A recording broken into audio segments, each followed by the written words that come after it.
three pieces of framing in two cases. First, post-war situation. I think it is incredibly important to note there was lots of destruction, lots of death. This looks like damage to like property. This looks like people losing their homes. It looks like hospitals being bombed. A bunch of these things that happen as a result of the war. I think this inherently means that you have an economic downturn as a result of this because people don't have places to go to work, people don't have homes, things of this sort. But second, I think there's just large amounts of loss of money, right? Like the government spending a lot of money funding the war and stuff like this, which means the ability to recover is also relatively low. And I think this is quite important. Second, I think brutalism encompasses a simplistic and functionalist version of building. That is, I think inherently the purpose of brutalism is to ensure that the function is satisfied. So if I'm building a house, the purpose of the house is to provide shelter, not to look beautiful. And I think that is the point of brutalism. This is important. I'll explain why in a second. Third, I think brutalism is evolving, and this is important later on. I think Lauren will get on to this. But what this means is that like brutalism constantly adapts or like continues to adapt to the demands of like I don't know, everyday life. So for instance, brutalism in the 1970s looked in a particular way. Brutalism today is more sustainable, things of this sort. Lauren will explain. Why is it then that non-brutalism is really, really expensive? Several reasons. One, because it requires you to set up a production of specific things and production lines of specific things. This looks like you have to have people who produce stained glass. You have to have people who produce specific ornaments and are perfect at doing this because this is what is valued from that kind of school of thought. So when people want like to build a really rich and fancy looking house, they want individuals who are like artisans and have spent days and months and years perfecting their craft because this is what is valuable about that kind of art. The implication of this is that this is inherently quite expensive and time consuming. And this is important because it means that it's something that is not feasible during times of recovery when you're just trying to get the economy stimulated, when you're just trying to get people houses and things of this sort. But second, I think these are quite often very few people because the access to knowledge around these sort of things is also relatively limited. That is, it is not easy for me to give you information on how you can be part of building something that is inherently quite technical and stuff like this. But I think it's substantially easier for me to just simply explain why construction of a building in its simplest form is substantially easier. I think the implication of that is that it is much easier for you to spread information about how things are likely to be built and why you should be like the simplest way of building them in general. Which means far more individuals can participate in the actions of building and things of this sort, which is quite important, and I'll explain that in a second. Secondly, comparative is one where oh yeah, I said this. Cool. The case is incredibly simple. Brutalism saved millions and millions of people and caused the economic recovery of several dozen nation states, and I think this is incredibly important. Sure. Does student accommodation fit your like brutalist idea? No, we're talking about specifically the post-war, like brutalism in today's world as well. But this is the kind of buildings that is that inherently just tries to serve the purpose or the function that is being built for. I think student accommodation is quite fancy today. The case is simple. Brutalism saved millions of people. I think one, war caused the death and the destruction of lots of property and facilities and things of this sort. So it's like public infrastructure like schools, hospitals, and housing. But it also just means that recovery is quite generally hard because of like large amounts of government spending in other areas, in things like weaponry and defense and stuff like this. Second, brutalism is incredibly accessible as a design philosophy. A, because it is just simply for the function. It is the simplest thing that you teach someone. It is how to build a house. You probably have 4 walls and a roof. That is how simple, like, as compared to you having to teach them more technical details and things of this sort. But second, I think the narrative spreads really, really quick. That is, brutalism is inherently for the people. And this is really important because it allowed brutalism to spread throughout Eastern Europe and stuff like this. But fourth, I think the way in which you're able to use labor in brutalism is incredibly easy. One, because people don't have jobs, and this is really, really important because post-war you have large amounts of despotism and individuals who no longer are able to feed themselves or their families and don't have housing and things of this sort. People are out on the street dying of cold in Russia, in USSR, and like other nations post-war. The implication of this is that you must construct something as quickly as possible. Obviously, something that like adheres to building policy and stuff like that, like as in like safety regulations and stuff like that. But generally, you want to try and build things as quickly as possible so you can both ensure that these individuals have dignity and have like housing and stuff like this and aren't at risk of losing their lives or falling sick, but also because you want to do things like stimulate economic recovery. 4 things about this. I think one, labor is easier to reach. Second, it is substantially cheaper by virtue of the materials being the simplest kinds of materials. That is, you quite often just use the most basic things like just concrete that is very unbeautiful and unattractive to build these buildings because the purpose of it is to serve the function. You don't have to do things like, I don't know, technical paints and stuff like this, the implication of this is that you can build far more. And that is quite important because I think like you can scale this impact quite heavily. But third, I think you can do this relatively quick. A, because the knowledge is accessible, but B, because you're doing it solely for the function. Last, people didn't have homes, quick, cheap homes, and the opposite is ugly. I think you would largely outweigh this by telling you that you ought to support something that that allowed people to continue living their lives and have a roof over their head. Yes? Yeah, artistry, the comparative doesn't need to be special. So even having colors is simply part of the comparative that you are saying is going to be presumably expensive. So you haven't given any reason as to why that's the case. So whatever op has to defend has to be non-functionalist and more than just functionalist. I will posit that in itself costs more and like is harder to teach and takes a lot more time than whatever we defend. Cool. Lastly, I think brutalism was quintessential to economic recovery, and there are several reasons. I think one, because you have quick infrastructure, and this is really important, because it means that kids can now go to schools again, because you can build schools really quickly. And this is important to ensure that you don't have a massive economic downturn as a result of the post-war consequences of like bombing and destruction of these places. But second, you give job opportunities substantially bigger. You can employ people as teachers, and you can employ people as builders, you can employ people as doctors again. You have places to do these functions that you don't before as a result of the large amounts of destruction. And you get this substantially quicker and better than you do on their side. But third, I think infrastructure literally ensures like literacy and health and things of this sort. But last, I think it's quite important that infrastructure facilitates investment as well, because you signal like growth of the economy and recovery of the economy. On their side, this takes substantially longer, which means even investment in stuff like this and confidence in the ability for you to build stuff is substantially lower. This is important because it quickly stimulates economic growth on our side of the house, which means recovery from a time of downturn is substantially quicker. I want to weigh this on multiple folds. The first is just on the fact that you're saving millions and millions of lives. People on their side of the house are much less likely to get things like housing nearly as quickly, and like you have to cater to far more like important like technical details and things of this sort, which means houses are both more expensive but also constructed less quickly. But second, we stimulate economic growth because we allow hundreds of millions of people to escape despotism, have jobs, get food on time, have a shelter, have a roof over their head and shelter. But you also do things like stimulate investment, and most importantly, I think you give them dignity and allow them to avoid suffering. All those reasons open. Speech leader of the opposition here.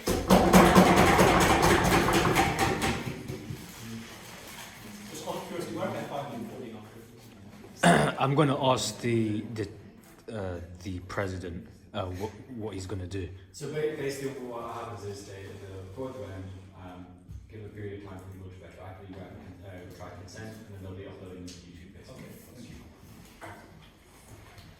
I'll start my speech in 3, 2, 1. Hearing Ochi's speech gave me such relief, because I thought we were going to have an art debate, but actually they fundamentally misunderstood what is brutalism. Because per info slide, it's a aesthetic style emerged after 1950s, right? Everybody knows a war happens in 1919. If it's true as functionalist as they claim, surely in French this trend will emerge already. Surely this trend in Germany will emerge already. But it doesn't happen. But secondly, I asked them at POI, is student accommodation count as a brutalism building? They say no. I say everybody here reasonably live in a student accommodation. Would you really consider that as a fancy place? I probably doubt that, but if you do, I mean, I should use one anyway. But, so, why is brutalism different from the social housing? I implore everyone who has been to Barbican to think about how difficult to construct it, because brutalism entails a specific architectural style to achieve certain effects, whereas social housing is simply fulfill a function of accommodating people. So I think Ochi fundamentally misunderstood. But let me elaborate more. This claim, oh, it's so easy to build because you're just using the simplest materials, but it's not, because you're intending to achieve a grand gesture, to have such a big piece of marble or whatever on there. It's materially difficult to transfer this whole piece to the construction place. It's far more difficult for workers to lift it or whatever to put them in the right place. Whereas the easiest way to build a building is, we live in New Zealand. You construct this house like Legos. You just have wooden stuff chucked together. You can fact check it by Google. Yeah, do fact check it if you want. However, I want to highlight that it's far more difficult for workers to build it, because if you look at builders, they do what they have done. The most efficient way is to get workers to do what they have been doing, which is right, because they have the skills. But because you need to now fit for this certain specific styles that you want, you presumably need to teach them a new set of things to construct this thing, something that they've never done before. So actually, if you reasonably believe Barbican is not good social housing, you should just don't credit OG's case. But further, I want to point out, it's expensive to maintain those things. Because, let's say, you have a giant white piece of paper, any stain on it will be very easy to spot. Whereas in a very colorful, whatever 30-ish building, it's relatively okay. So to maintain the aesthetic value, you require a lot more continuous funding to make sure that the building doesn't rust or the concrete doesn't grow, whatever. But the problem is when you are under brutalism, there's a concession to don't care about the appearance, even if there is mild deterioration. You have to maintain something. So even firstly, just maybe maintenance is just some point, but you get there's the fundamental flaws of the OG's case anyway. But let's engage with it. It's aesthetically ugly, unfortunately. Why is that the case? Because biologically we appreciate colorful things. This is how we were taught. Like we know this is red, this is blue. That's really more engaging to us. But secondly, I think we just naturally prefer. Curiosity drives us to prefer different types of things, like even in the building, whereas these kind of things are simply likely to be repetitive, shown by the pictures, just the same structure. So people will far less likely to engage with it, etc. But further, I would argue that it is built on a false hope. What does that mean? It's a false hope that it's going to be cheap. It's going to be give you a safe shelter. Whereas in reality, it doesn't do anything in the context Cold War, in the context where nuclear bomb can just simply destroy everything. We believe if it's true hard, if we want to believe in the aesthetic, that represent something truthful, something authentic, whereas the unfortunately the brutalism style doesn't reflect that. It doesn't reflect that. It just gives people false hope.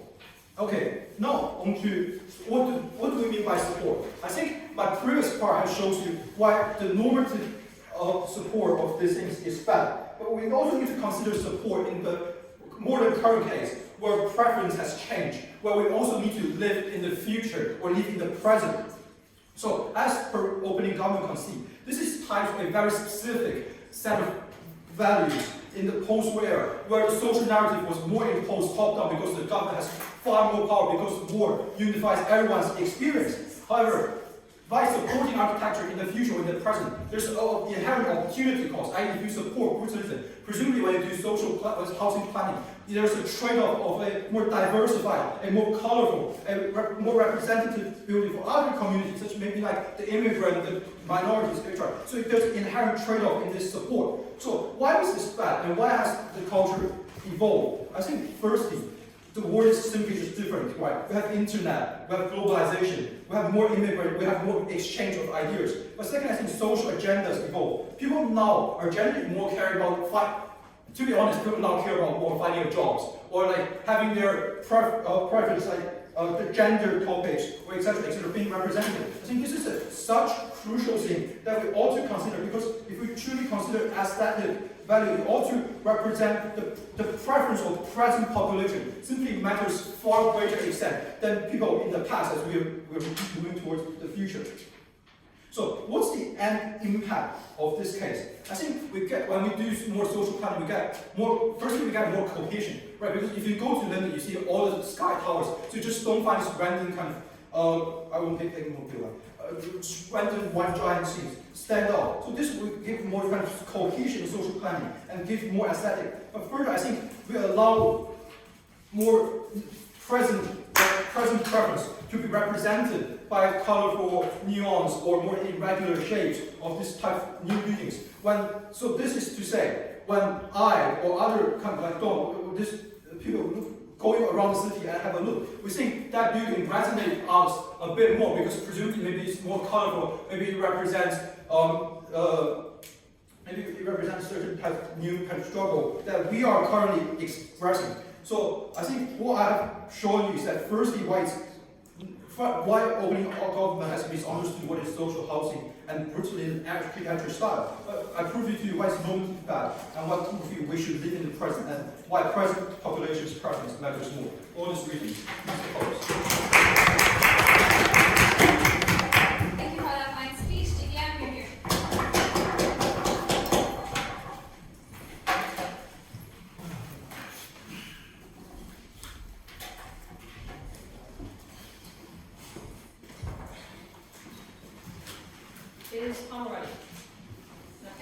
begin in 3, 2, 1. Firstly, to reiterate what our burdens are. In a support motion, the user must support the entirety of something from position A, where it begins, all the way through to the present day. This means that OO does, in fact, have to stand behind. If they tell you they want colourful buildings, buildings with ornature, buildings with state documents, etc., they must stand behind the construction of these buildings, where in our world, millions of Europeans are left to freeze to death in the streets because quick, efficient housing is not to build a mosque of a house, which is what Brutalism stands for. Secondly, to re-clarify what Brutalism is, because OO is not right about this, we are in fact. Brutalism is a philosophy that insists that you strip down all buildings to their bare bones, to the brutalist extent, which is a function of all else. It is the functionality of the people that live in these buildings and to nothing more. It is that you serve the people before you serve anything else. This is the reason that they are stripped back. This is the reason that you do not paint them. It's because this is purpose. This is not what you need to store a house over your head to keep the cold winds out. This is what you need for line to live. This is the reason why the Chicks building in Manchester, one of my favourite of these buildings, the entirety of every single flat inside is modular. Every single wall moves so that you can construct a flat to how you want it to be, because it serves you or it serves anyone else. Fundamentally, panel, the philosophy of Brutalism is democratising. The case coming from OO is simple. It is that firstly,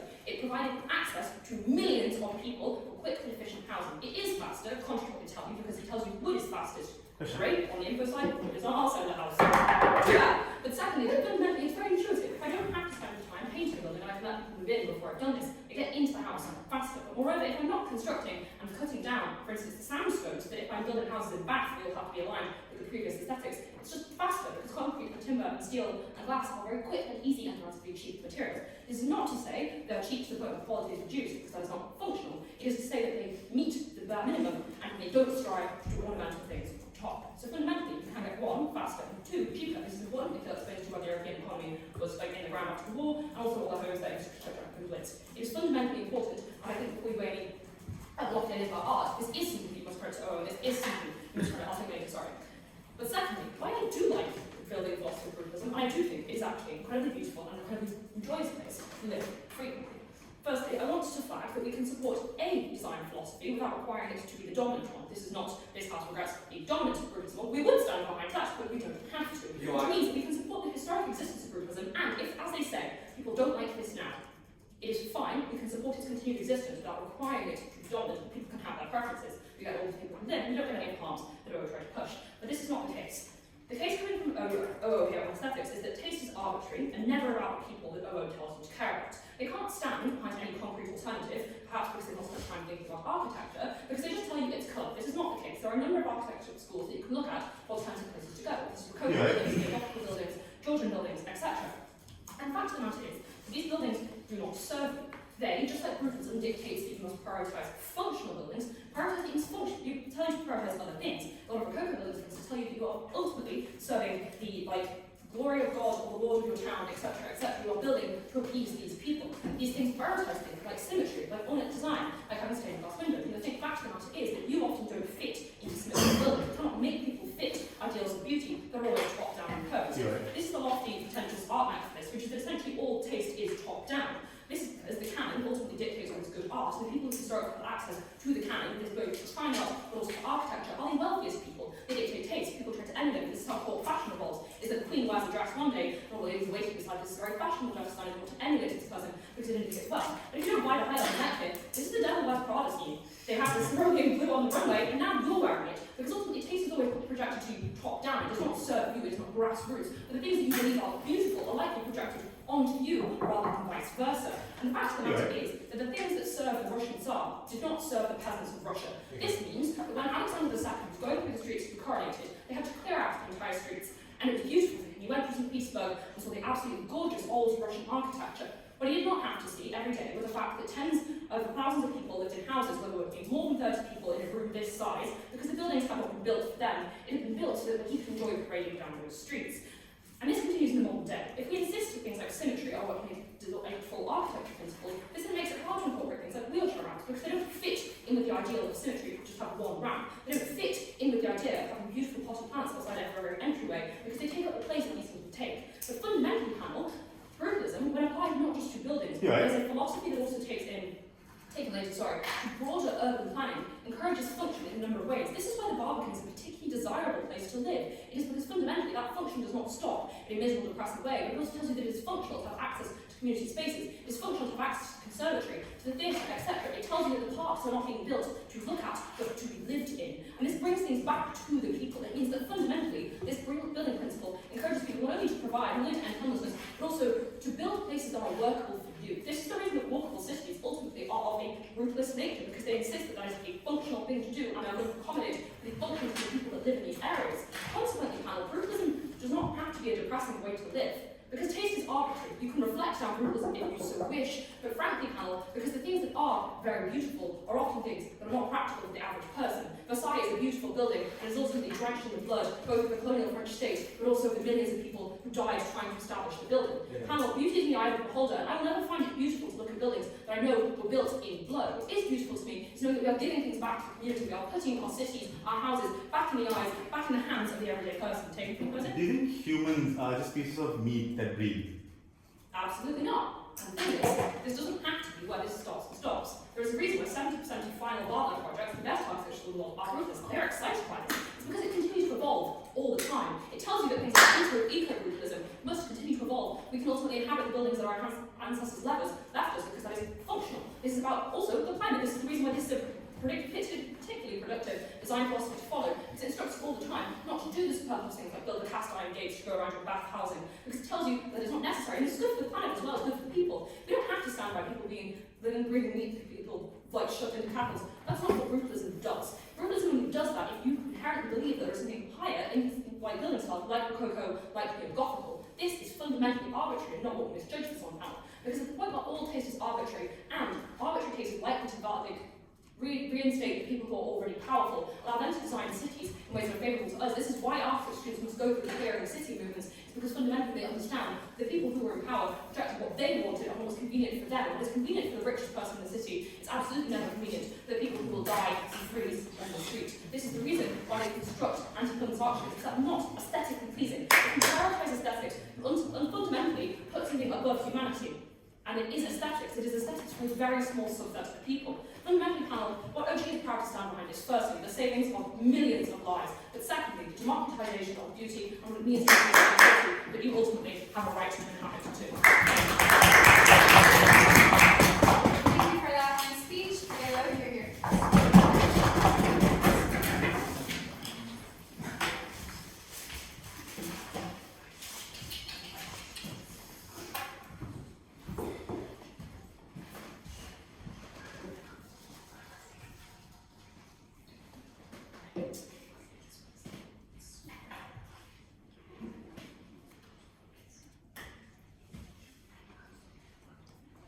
I'm going to do two things in this speech. The first thing I'm going to do is explain to you why OG has no exclusive benefits, and anything that they claim to be done by brutalism can be done better by other architectural forms. Then I'm going to more clearly define the comparative when exactly we're getting our outside of the house and clarify our impact. So first of all, why is OG not exclusive? I think that it's clear here what brutalism actually is, and it's not what OG says it is, right? Because OG says it's about building buildings for a particular reason. This is true of everything. Buildings are built for a particular purpose. They're built to serve a function. They're built to be houses. They're built to be banks. They're built to be whatever, right? Architectural styles are about preserving a particular aesthetic purpose. It's about making buildings look a particular way, right? That's why you have architects and you have engineers. Engineers decide how the building functions. Architects decide how the building looks. I think this is obvious, right? OG conflates these two things, right? They say the first thing is that, oh, brutalism derives particular kinds of economic stimulus because it promotes building functional buildings. Building functional buildings drives economic stimulus. And you can build functional buildings in all kinds of ways. There's no reason why on the outside of the house you can't use cheap materials with different architectural styles. Like you can't use particular fast ways of constructing buildings with different architectural styles. Because brutalism is inherently performative. Brutalism is about the performance of making buildings look functional. This is not the same thing as making buildings functional, right? Because what DPM correctly points out is that you build buildings through a design that is top-down. You're imposed upon you a particular design expert the way that elites perceive design. And post-war, elites perceived design as needing to be functional, needing to appeal to people. So they did was they tried to create buildings that looked like they appealed to particular people. And this is where brutalism comes out, right? You want to make the buildings look like they are functional, but they don't have to actually be functional. So building functional buildings and brutalism are not the same thing, right? So let's talk about why that's important then. First of all, it's clear that the reasons why it was easy to build buildings fast post-war under brutalism was that the ways in which we constructed buildings changed because of industrialization shifted after the war, right? The reason why you were able to build things so much faster was because we were able to utilize new ways to streamline workflows, to get materials cheaper, to construct those buildings cheaper within factories, that supply chains changed after the war into more efficient ways of doing things, and this is why things are cheaper. It had nothing to do with the actual architectural style, right? So we can capture all those benefits and just say, oh, we're going to do this under a different style. The Kiel tries to push against this by saying, oh, you have to defend buildings built in particular stained glass styles. This is obviously untrue because, I don't think stained glass is the particular brand of beauty that we're talking about. You can build buildings that just have more curves in them because brutalism demands that you have sharp edges in order to demonstrate just how functional your building is. You can build buildings that utilize more paint, that utilize different kinds of materials, that utilize different kinds of arches and decorative designs that maybe you're mass producing inside of a factory. Maybe lots of different buildings have the same kinds of decorative designs, but under brutalism, you can't have any decorative designs because that goes against the design philosophy of making your buildings appear functional. Right? I don't think that the margin of cheapness on having a mass-produced arch inside of a building and not having that mass-produced arch is just not big enough to get the millions of people saved from starvation in Europe they claim to have. Right? Further on this comparative, right, I think that we had this greater diversity of designs and increased choice, right? Because you have these historically defined architectural styles that we hear about from DPM, and I think this is a good thing to have, right? Because as Armstrong correctly points out, these styles exist, they are long-standing, there were textbooks about these that exist at the time. You can teach these styles, how to work within these styles, how to make things look like these styles, and you could do everything that you want to do and love about using cheap materials, mass-produced materials in a particularly efficient way, and do these with these existing design styles, right? Because the thing about brutalism is that it is all-encompassing. Right, the vast majority of new buildings that were built in Europe, in Eastern Europe, in the Soviet bloc, in the United Kingdom, in the post-war era, were brutalist because it was a particularly patriarchal, dominating architectural system. It demanded that buildings be brutalist, and if the buildings are not brutalist, then you are doing something wrong. You are wrong to build buildings that are not brutalist during this period because in some ways this is a betrayal of the particular architectural tradition of the time. So on our side of the house, when you don't have this emergence of a dominating architectural tradition, what I think is most likely to happen is that a more diversity of architectural traditions occurs. And this is important because as DPM says, lots of people have diverse tastes, right? I happen to kind of like how brutalism looks, but most of my friends don't, right? And so this is good that when I walk around London, I kind of like looking at brutalist buildings. Most of my friends think they're ugly as fuck. So if we had a greater diversity of buildings, then we'd be better able to, my friends can look at buildings that they think are pretty, and I can look at buildings that are pretty, and more people benefit from the aesthetic inclusion that they experience. I think Armstrong points this out very well. But also, I want to point out the other reason why brutalist buildings were built a lot, and this is because they are particularly imposing grand buildings, right? Architects are very egotistical, right? So when the field tells you, oh, this was only built for functional reasons, I think it's quite obvious it is built because architects love to basically stroke themselves off, right? They love this, oh, look at this super cool thing I'm building, guys, it's so big and awesome, right? And we know where this is especially true was in Eastern Europe, right? Because state architects realized that people were fearful of buildings that were huge and built of concrete. Soviet architects thought, you know what would be really cool? If we could mass produce housing that made everybody feel like they were part of the same collective. We could unite it under one state structure, one state party, everybody's the same, everybody must toe the party line. I think we all agree this was probably a bad thing. I don't think that the way of uniting and putting so many people to gulags in the Soviet Union is something that Gov wants to stand behind. Yes? So that seems to be a concession that when you use brutalist architecture, you're able to build bigger buildings. Presumably, that means more units per piece of land. Let's be clear here. Building big buildings isn't inherently brutalist. Big buildings were built before brutalism, they will be built after brutalism. What is unique about building big brutalist buildings is that you are building big buildings out of concrete that have sharp edges. This is in the info slide. And I think we can all agree that when we see the shard as compared to a very big concrete tower, one of them feels a little bit more imposing than the other one. Because using gray, monochromatic colors, sharp edges, makes you feel, it feels unnatural to us. This is not what organic shapes look like. It's not what me and you looks like. The natural world is full of curves. It's full of color. And these buildings strive to be the opposite of that. So within the Eastern Bloc countries, these buildings serve to generate a constant fear of the state within people. Because at every moment they were reminded they were living in an unnatural system with the state imposing their power upon them in every aspect of their lives, including the buildings that they lived and worked in. I think this is something that we can clearly regret. And when we compare it, it's more likely that the Soviet Union opts into other architectural designs that have more diversity, less monochromaticity, more diversity in designs, which leads to more people buying into this aesthetic diversity and feeling seen by the building they live in. So here we have two clear impacts. The first is that active gov claimed that brutalism is the reason why we had all of this success in post-war development. I think it's obvious that there is a latent demand for big buildings that are made with cheap materials. You can do this in a variety of architectural styles because of the way the supply chains work, right? Because of course there's a capped amount of architectural demand. So architecture is unique that you can only build whatever amount of buildings you need in a particular time because there isn't demand other than that, and you're going to build up to that particular amount. So we get people that receive catharsis from having a diversity of aesthetic experiences and have buildings that are going to be more easy to maintain in the future. Thank you.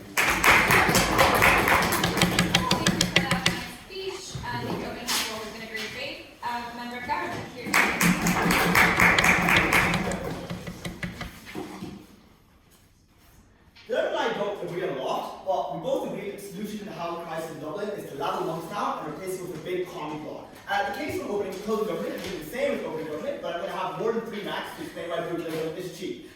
First thing I want to talk about though is obviously this is also a forward-looking motion, right? So I maybe have some analysis to explain why cheaper in the past, but obviously the housing crisis now for 2 reasons. First, that there is an insufficient supply for the demand that people want to live in particular areas. So second, is an insane input cost, right? The analysis that we get from opening government for why it is the case that brutalism is substantially cheaper is threefold. The first, they tell you that it's difficult to get artisans and stuff to get the same glass windows and specific materials. I credit this for like opening opposition to point out like maybe you can mass produce them, I'm not sure on how big the margin is. And the second is and the second and third is the same thing, which are like architecture or architects are kind of expensive to get. It's unclear to me how expensive they are to get. Opening opposition to point out maybe you can just like hire them for cheap because it's like a lot of them. The actual reason why architects are expensive is because this thing called Bowall's cost disease. So effectively, there's a lot higher amount of income inequality now. So you have lots of really rich people who want to fund value projects. So they're able to basically get all the architects and pay them considerable amounts of money. And so if you want to hire an architect for a public housing project or anything, there has substantially more leverage to work for someone else. That's why architects are more expensive. But I'm going to give you a lot more reasons why brutalism is substantially cheaper. But the first thing I want to point out is the very nature of brutalism means that it is easier to get permission for housing in general. I.e., insofar as law plans in order for you to build any particular units for housing, you have to get approval processes from various local councils. One of the main objectives they're able to leverage in a variety of instances is that it doesn't fit with the character of neighborhood. The way brutalism is able to solve this is because it's slightly less subjective about whether or not something is or is not brutalist enough. Because it is just about the specific materials used and the angles and the particular way it manifests, right? Where I think Georgian architecture or Gothic architecture and other forms of architecture like just modernist architecture are more subjective because of what colours may or may not fit with the neighborhood, where the colours in brutalism happen to be totally uniform. What this then means is it's substantially easier for us to get approval processes to build units of housing in areas that already have pre-existing brutalism there, but also going forward because brutalism in general is easier to build upon going forward. Because if you do build it in Georgian ways, you lock yourself into Georgian ways going forward in the future, you have to become more and more Georgian, become more subjective, and then brutalism is easier to approve in a variety of ways. This is obviously a comparative claim, maybe there are some other obstacles to approval processes, but they're actually where you're more likely to approval processes in a place where you have brutalism manifested. I have 7 reasons why the case of brutalism is frankly cheaper. The first is the material maintenance thing. And I thought it was a PY and Norwich IV the Burnless, which is really funny. But basically, when you do brutalism, you can see that the main thing is function, right? The problem is that when you have, for example, paint on their side of the house, you have to restore the paint. There are analyses here that you don't notice if a colorful paint gets chipped. This is obviously crazy, right? Obviously you notice it. Now you're often forced by councils to repair your house because they say it doesn't fit the character anymore because the paint isn't being maintained and the white paint isn't pretty enough. The second thing I want to point out is you finally were able to scale it and get density.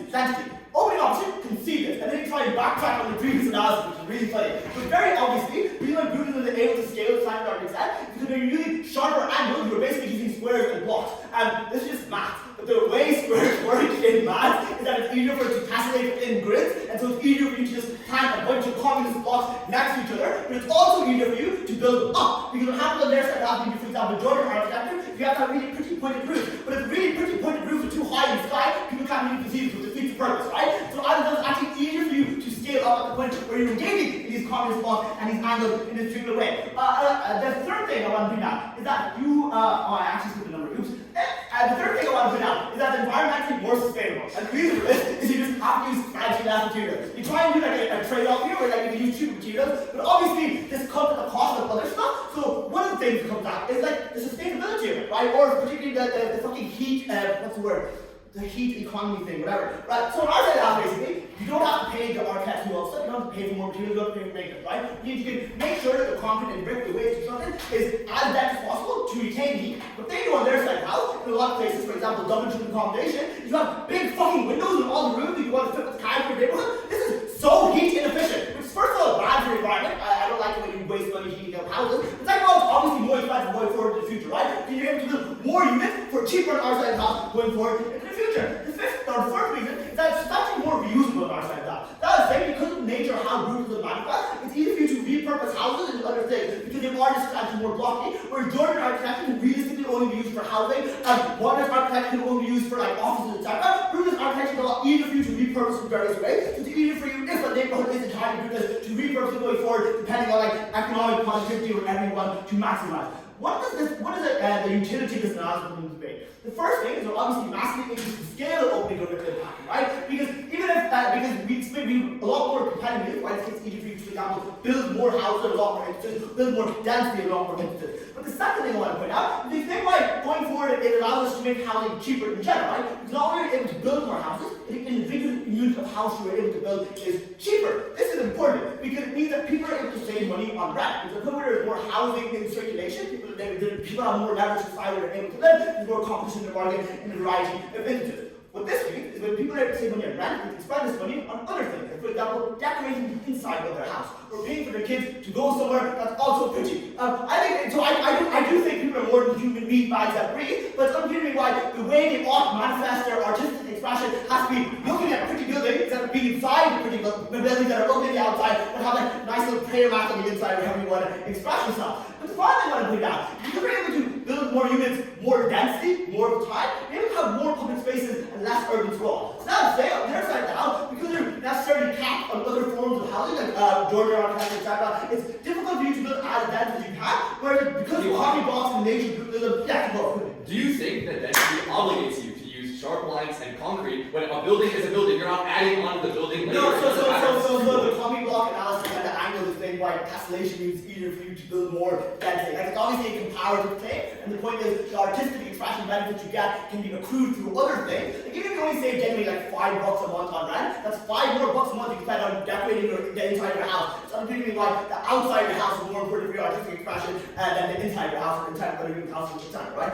Anyway, the point here is because you have more rent, you're able to have more public spaces, which is cool. Because the point where you don't have to sprawl all the time, you're able to have more natural areas, more parts where you can delegate to be parts, and you're able to accommodate people around the parks. Because if people want to be able to see pretty things, they can go to the park nearby, or on their side of the house, because the architecture you're using necessarily can't be as dense as much of the time, you have to end up destroying this for wildlife, so people aren't able to experience that. I think if you care about aesthetic value, aesthetic value is probably better maximized, and people are able to save more money and express their own aesthetic value internally within their house, maybe hang up a flag outside the window if they want, something to be what the necessary value of theirs for the aesthetic value is. I'm not saying the house able to save money on rent more. Thank you for that fine speech. Member of the Opposition Junior.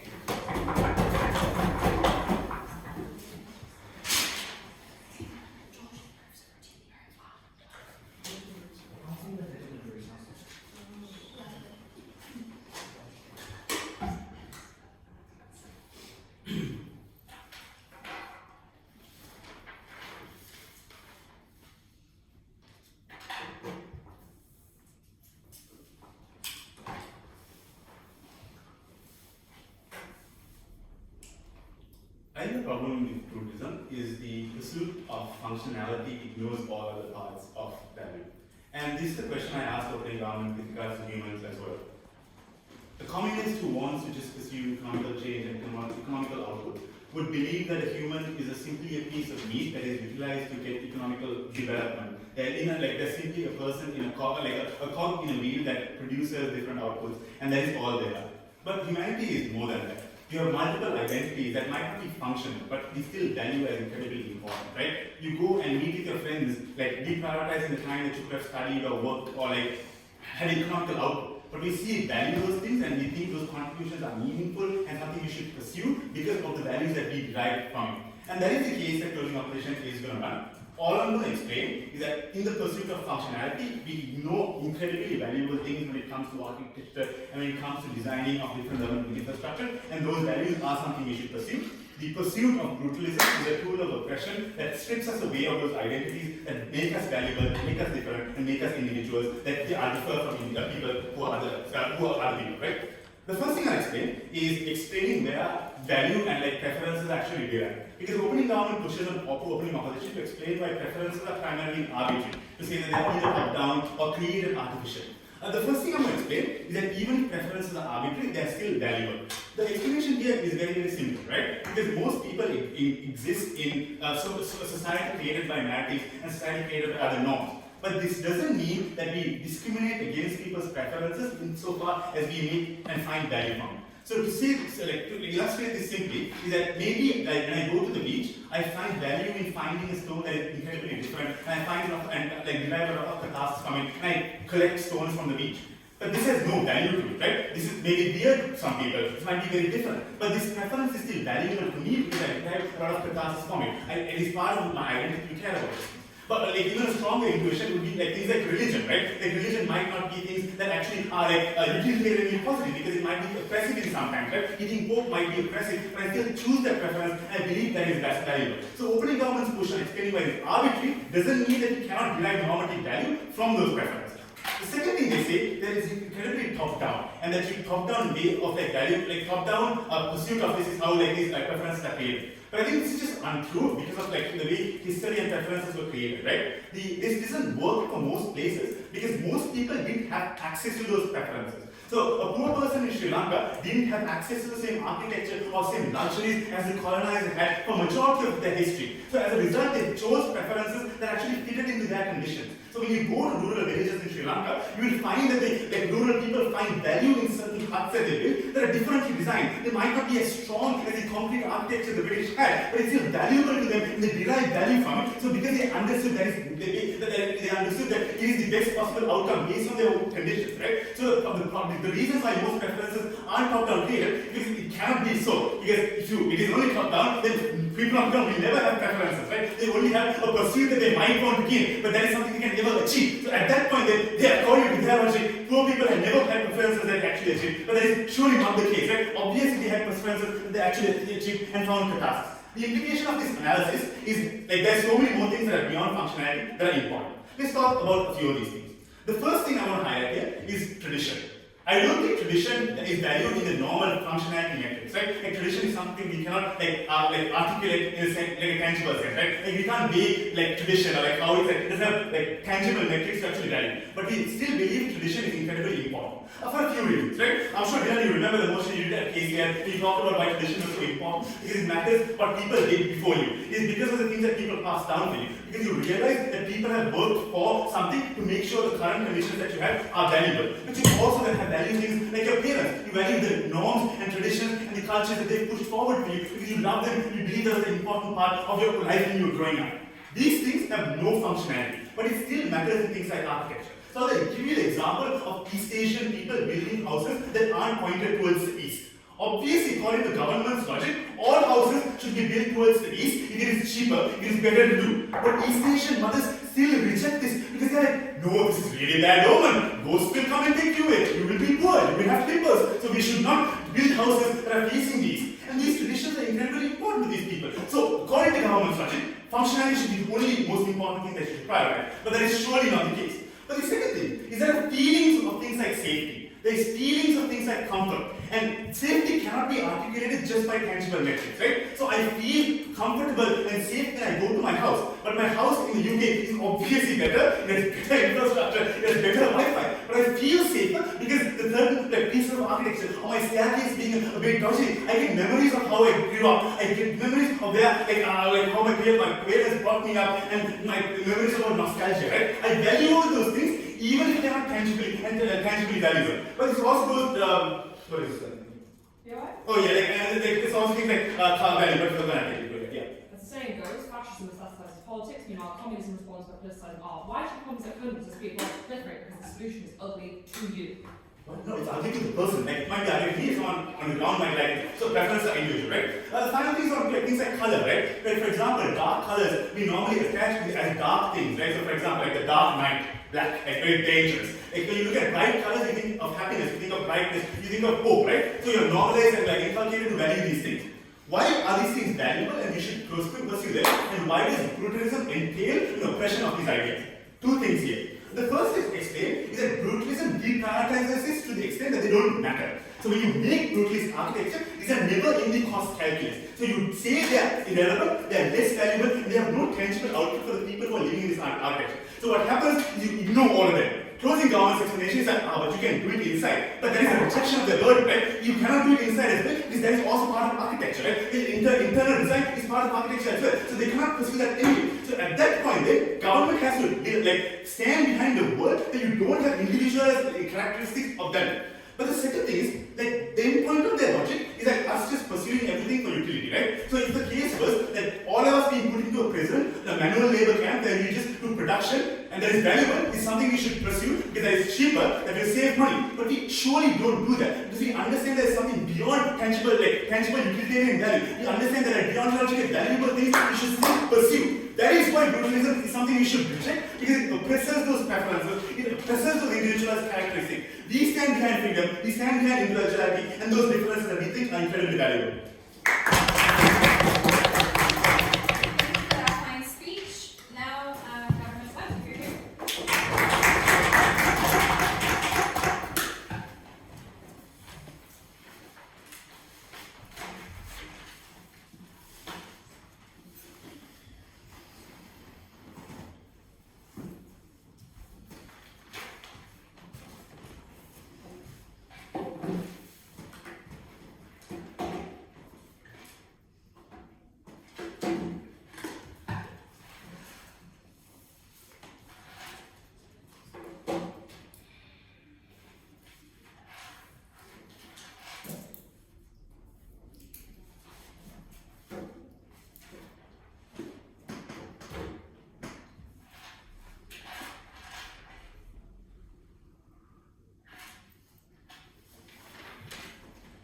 Very simple. When you are able to save more money, when the state, when the government is able to save more money, you can use that money for things that are really, really important. Maybe we can build museums, maybe we can fund education more, maybe we can improve housing more, there's more houses will be less expensive, more people are afford housing. It's just something that we think is really, really good. But brutalism allows a blank space that we paste upon. We think that this allows for individuality, the creativity that they want from us. Brutalist architecture in the suburbs of Paris had a lot of graffiti, which is less likely to be policed than graffiti somewhere else that is actively choosing to pursue a very fancy Georgian aesthetic that is full of ornamental designs because they feel like their aesthetic has been ruined upon. But when brutalism cares about the function, they don't care that the part of their houses has been painted upon. This creative expression is actively encouraged. People don't care about this. They're encouraged to this. They're allowed to this far more on our side of the house than they are on their side of the house. People also have more money to express their culture. If they care so much about culture, we think that we get this more on our side of the house. You can way more afford to visit your family abroad, like go back to your roots, go to your culture, spend more time with your family in different countries when you have more money because you're spending less money on housing. When the government has more money to be able to subsidize housing, when they have more money for welfare, and that people are struggling less, they have more time to embrace their culture, they're not actively doing 20 hours overtime at their 9 to 5 because they struggle to make a living, but when they get more welfare, they're more able to do things in their free time, they're more able for creative expression, they're more able to live happy lives. The problem with CM is that people often have values that not only don't align, but directly contradict each other. When people want houses to become more affordable, but also want housing to be a good investment vehicle, these things can't coexist. We think there's a big tension within these. To start with what OO tells us is that it is very expensive maintaining. Sian just wanted that in POI within his speech. But we also, just to reiterate, brutalism does not care about aesthetics. It is function. The focus is on purpose. We care about the building ability to last. When architects are building buildings, they have certain priorities in mind. You cannot prioritize everything and be able to successfully build every single thing ever. That's why often engineers and architects can be at conflict with each other when they're building housing, because architects or engineers know that they cannot build everything the architect wants that is both creative and functional. One thing has to be prioritized over another. When something is actually lasting, this means that it's less expensive to maintain. When someone doesn't have to move out of their house every few years because it keeps breaking it down due to poor construction, because the design was so beautiful and creative that they didn't end up creating it to the best extent. We think that this is something that's far more important. We also think that it's far more important when buildings are built for function, that when there's parks nearby and a house that can support a family, and that family can go outside to the park that is 5 minutes away instead of 10 minutes away. We think that this is something that builds more community, that builds more happiness, and people are able to interact. They feel a sense of happiness when they have access to spaces, because housing is tighter, because there's more room for development and more room for fun things that people can enjoy. Yeah, we also think that it's more expensive to actually maintain, housing that they want on their side of the house. I.e., we're forced to either repaint your houses when they have like weather stain marks on your white Georgian houses. Otherwise, you face social shame and social discrimination. Think of those like HOA, like the whatever they're called, places in like America where they police the housing. When your grass is over like 3 inches long, where they start knocking down your door and you start being shamed for not having the time to maintain it because you're trying to live your 9 to 5. You're trying to make money to cover your rent and be able to survive and live a happy life. We think that these people, these vulnerable actors, are shamed far more on their side of the house than they are on our side of the house when people care about functionality versus form. We can also tell us, they give us a mechanization that biologically we prefer different colors, and this is really important for our happiness, that we need different colors. This is genuinely just completely untrue as a biologist. Literally, okay, let's go back to nature. Colors in nature are actually dangerous. Think of a poison dart frog. Those are brightly colored because they are dangerous, because they want to signal to other people, do not touch me, I am dangerous. If you believe that this is true, then you have to believe our side of the house, that we don't really care about this color. This is just a stupid mechanization. I also think that people often want to escape from an overstimulating life. People who are like minimalists, like Kim K, for some reason her minimalist house, she really enjoys it because she's a very hectic life. Our modern life is very hectic. We're overstimulated with thousands of things on our daily life. Our senses are constantly being assaulted. We feel a lot of catharsis. We're able to go to our house that prioritizes function, but we're not when we don't have to go over to the kitchen to put our coat off because the coat rack is right beside the door when things are prioritized. This makes our life easier. We think that this is far more important. They talk about how social housing is more cohesion, but literally in France, outside of Paris, in German social housing will always by its nature be more brutalist, be more simplistic, be more minimalist than other housing because of its nature, because you have a budget you have to stick to, you have to make sure that you try to be able to build it in the best way possible, or in the cheapest way possible to build most people can get housing. What we tell you is that functionalism, it demands the appearance of functionalism, right? Therefore, when you're building things to become dilapidated, you have to patch the concrete. I'm going to talk about this right after this. Okay, so social housing by its nature will always be more minimalist. We think that this is important when people from social housing are looking at different housing, when they're looking at these Georgian aesthetics that are so completely different from their own, they can actively feel left out because they're living in something that looks completely different. When this something is treated as something bad. They talk about the architect. I'm going to respond to the view right now. The architecture and brutalist architects built to make it look functional. It's not actually. They do it performatively. Brutalism wasn't always trendy. Architects at one point had to actively stick out their necks to do something that went against the grain, to do something that was not actively fashionable, to do something functional to make sure that people, for people to try and do this. The target audience are people who want function. They don't care about the trends. They don't care about what people think of them. So they're more likely to call out architects who are just building for performative reasons. They're likely to move out. But also, architects this is their career. They have a job. They have a reputation to maintain. If they're just building performative housing, people are going to move out. And no one's going to hire them again. This is completely, they have no incentive to do this. But we also think that access to knowledge, that innovation matters far more, that we can scientifically maximize space, we can scientifically build housing in a better space to make sure that you maximize community and people get overall better community interaction and they feel more belonging in their community. We also think that it's far hard that people are generally united in society.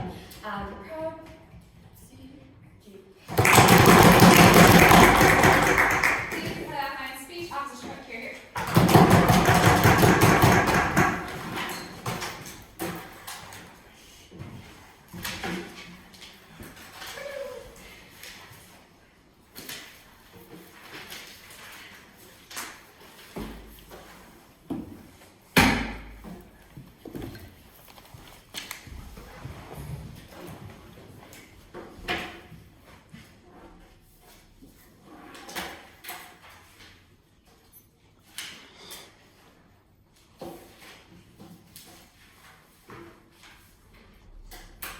The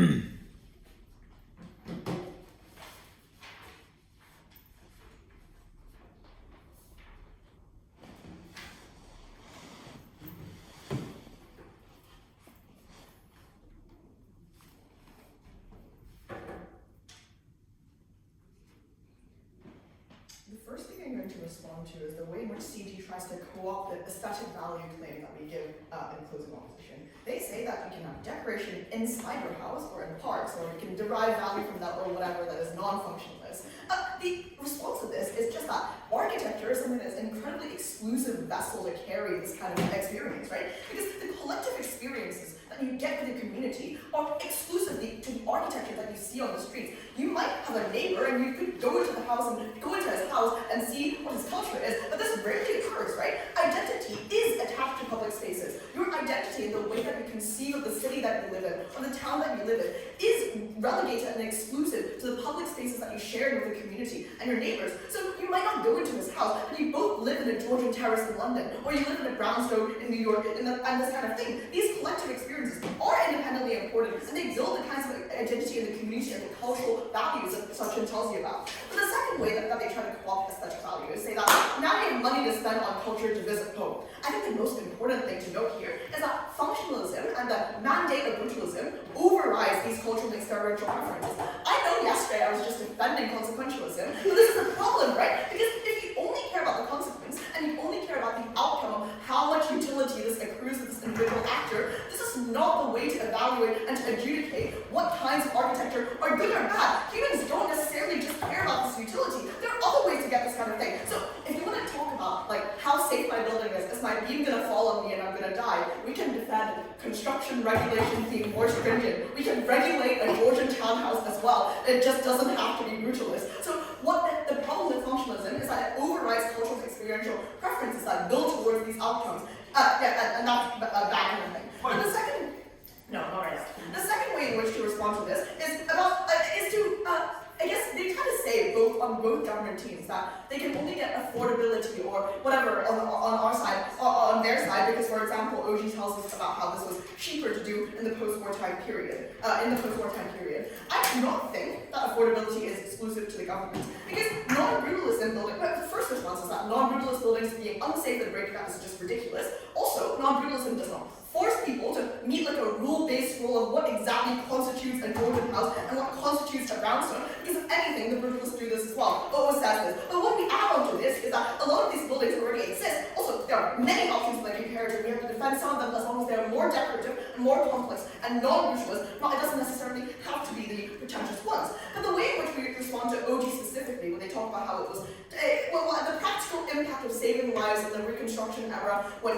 brutalism began to dominate, is to firstly symmetrize this, because if anything, if you have more decorative detail, probably you employ more people, right? Because if your details are more complex, maybe you access the employment more quickly on their side, and you do less people, so we're able to win on that metric as well. But to tie this specifically to the extension on culture, all regions have specialized degrees of specializations in different aspects of culture that are exclusive to the way in which different decorative details became common and became historically prevalent. No. I think it's just not true for OG to claim that culture, that decorative detail is necessarily inaccessible, and that makes it something that we shouldn't pursue. It's not true, because all regions have their own dying crafts and arts and like historical, cultural, whatever kinds of thing that are good to promote, and like it's not necessarily expensive to paint a building, right? The second response to this the practical claim of OG the government is that on the time scale, when you tell you about the cultural experience that you get from seeing the buildings on your street, the positive impact to the people that you get is much more infinite in the scale of time. Because what you talk about, yeah, it's limited maybe to this period of crisis that happened post-war, but what you get on our side is an infinite amount of people being able to experience architecture over an exponentially compounding amount of time. So it's not just about enjoyment, right? Because this sounds very washy, and why do I care about people enjoying themselves? But it's also about belonging. It's about whether or not you feel like you have a sense of identity that's correlated with the place that you live in. It's also about safety, right? Because, for example, it's also about the sense of safety, right? So because, for example, if you see that there are curved edges, maybe you don't feel the sense of antagonism that comes from angularity and comes from sharp edges. We also don't, if you want to talk about, if CG wants to talk about, no, please later. If CG wants to tell me about how maintenance is easier, like genuinely, like concrete is not a nice material to live in. It's cheap, but it absorbs heat. That's why city centers are really shitty to live in. Steel conducts heat. Glass reflects sunlight. This is why they're uncomfortable. This is not necessarily something that you can claim. I don't think this maintenance stuff is exclusive to their side at all. Sure, I'll take opening. So man without education can understand billfold walls for room, but man without education is less likely to understand subjective architectural techniques. Like red means you're angry, which means you can just access this better on our side and employ more people. Like no, because it's self-selected in the first place. The reason why you have places that have individual architectural, quirks and different culturally unique quirks of the architectures that existed in those places in the first place to begin with is because there was already a community that lived in these places to begin with. That is how you can access practicality on our side as well, and that's how you expect access better experiences on our side as well. Sure, closing as well. So in order for your principle to work, you have to prove that Brutalism supplants tradition. But for this to be true, it must be so much cheaper than say about carrying out people's traditional practices. So we already proved this. Talking about maintenance, furthermore, I guess it's just the same responses, right? Like when CG tells me that maintenance is easier and paint chips on opposition side, I think if anything, if you really want to claim this and you really want to buy this, then it does create jobs as well, because if cheapness is something that matches in their argument, then this is something that compounds the amount of things that you have to do, and I don't think safety is such a big deal here. But the second thing to say is that if anything, the chipping of the paint is valuable in itself, right? Because we've told you about how this thing, about how non-brutalist architecture is important in the way that it carries specific identities of locales. It is also important in the way that it carries specific time periods. So for example, the chipping of paint can convey the passage of time. It can convey that specific historical events have happened in these time periods. It can modern materials, per OG's own description, per government's own description, are infallible, or they don't change and they don't carry the marks in such a way. Finally, comparing to opening opposition, I think just all the ways in which they tell us that these buildings are ugly and like colors and whatever. The first idea is that weighing is that they don't explain why this is important. They don't make the linkage as to why public spaces and why specifically architecture and public spaces have important connotations, and they don't establish the mechanism between brutalism existing and accessing those biological urges and preferences. The second thing is just to have more description of what